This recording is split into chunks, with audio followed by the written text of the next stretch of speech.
అందరికీ నమస్కారం. సండే కదా, ఏదైనా కొంచెం ఇంపార్టెంట్ అండ్ బెస్ట్ ఎంటర్టైనింగ్ అలా ఇద్దాం అనుకున్నా. ఏం బెస్ట్, ఏం ఇంపార్టెంట్ అండ్ ఏం ఎంటర్టైన్మెంట్.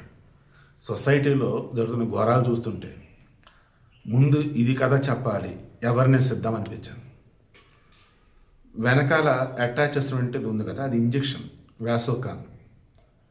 దానినే ఈ విష్ణువర్ధన్ రెడ్డి అండ్ అశ్విని వాళ్ళ బాబుకి ఇచ్చాడు డాక్టర్ అభిషేక్, క్రేయన్స్ ఆసుపత్రి, బండ్లగూడ జాగిర్, హైదరాబాద్ అని అంటున్నారు. అది క్రాస్ చెక్ చేశారు. అది ఎమర్జెన్సీ పర్పస్లో ఇచ్చే ఇంజెక్షన్. అది అంత ఎమర్జెన్సీ వచ్చేదాకా పిల్లోడిని ఎలా వీళ్ళు ఇంట్లోనే ఉంచారు?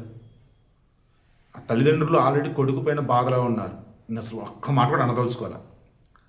తల్లిదండ్రులు తప్ప, ఆసుపత్రి తప్ప అన్నది ఆ వాడు ఎందుకు చూసిన తమ్మునేళ్ళు. ఆ పిల్లాడికి అంత సివియర్ అయ్యే వరకు వాళ్ళు ఎలా ఉన్నారు అన్నది ఫస్ట్ది. సరే, సివియర్ అయింది, వచ్చారు.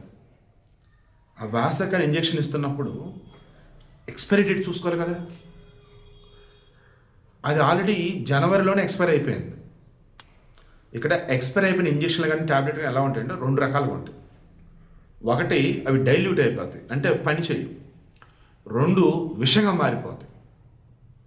సో ఇప్పుడు వాళ్ళకి ఇచ్చిన ఆ వ్యాసకాన్ ఇంజక్షన్ వచ్చేసి భయంకరమైనటువంటి హెల్త్ ఎమర్జెన్సీలో ఉన్నప్పుడు స్వెల్లింగ్ తగ్గడానికి, వాపు తగ్గడానికి, ఎలర్జీ తగ్గటం కానీ, ఆ బ్లడ్ ప్రెషర్ కంట్రోల్ కానీ, ఇటువంటి వాటికి ఇస్తారు. అది అంటే అంత దారుణమైన సిచ్యువేషన్లో ఒక పిల్లోడు వెళ్ళిపోతే అప్పుడు ఆసుపత్రికి తీసుకొచ్చారా? ఇంకా ఎమర్జెన్సీ అన్నప్పుడు డేట్ చూసుకోకుండా ఆసుపత్రిలో ఇచ్చారా? లేక చూసుకొని ఇచ్చారా? ఆయన ఎక్స్పైర్ అయిపోయిన ఇంజక్షన్లో ఆసుపత్రిలో ఎలా ఉంచారు? తల్లిదండ్రులు తప్ప, ఆసుపత్రి తప్ప, డాక్టర్ తప్ప, ఎవరితో అర్థం కావట్లా. అన్యాయంగా పసిబిడ్డ చనిపోయాడు. సరే, తల్లిదండ్రులు వచ్చేసి ఏ తల్లిదండ్రులైనా బిడ్డలకు బాగోకపోతే ఆసుపత్రికి వచ్చేస్తారు, నో డౌట్. బట్ వాళ్ళు అంత సివియర్ అయ్యేదాకా ఉన్నారని నేను అనుకోను. మేబీ నార్మల్గానే ఉన్నారు, సడన్గా ప్రాబ్లం ఏంటో అప్పుడు కూడా ఆసుపత్రి తెచ్చేసి ఉండొచ్చు. ఇది కరెక్ట్ పాయింట్ అనిపిస్తుంది నాకు. ఎందుకంటే పిల్లలు కదా, నార్మల్గా అంతా బాగానే ఉన్నారు అనుకున్నారు, అకస్మాత్తుగా పిల్లడి దగ్గర ప్రాబ్లం ఉన్నట్టు అనిపించింది, ఇమీడియట్గా ఆసుపత్రి పట్టుకెళ్ళిపోయారు. సో ఇక్కడ తల్లిదండ్రులు తప్పు లేదు. కమింగ్ టు ఆసుపత్రి, ఎక్స్పైర్ అయిపోయిన మందులు ఉంచుకుంటే ఫస్ట్ తప్పు.